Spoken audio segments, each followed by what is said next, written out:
আমার কোনো বন্ধু নেই।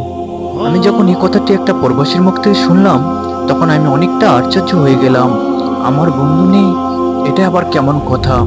একটা মানুষের শৈশবে, কৈশোরে, চলার পথে কতই না বন্ধুর আনাগোনা, আর এই লোকটি বলতেছে আমার কোনো বন্ধু নেই। আমি আমার কিউরিসিটি থেকে লোকটিকে বললাম, ভাই, কি হয়েছে, আমাকে একটু বলবেন?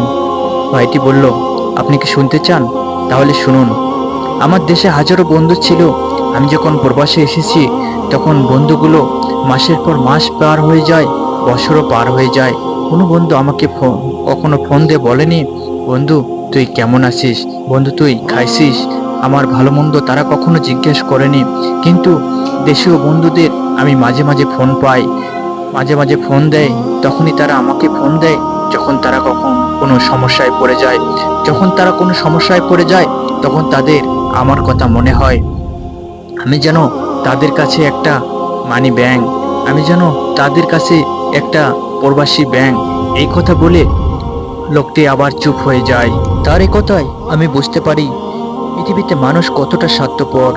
একটা প্রবাসী মাথার ঘাম পায়ে ফেলে শুধুমাত্র দেশে গিয়ে একটু সুখের আশায় বিদেশের মাটিতে আত্মীয়-স্বজন, পরিজন, নিজের বাবা মা, নিজের বউ স্ত্রী, নিজের আপনজনদের ছেড়ে দিন কাটায় মাসের পর মাস, বছরের পর বছর।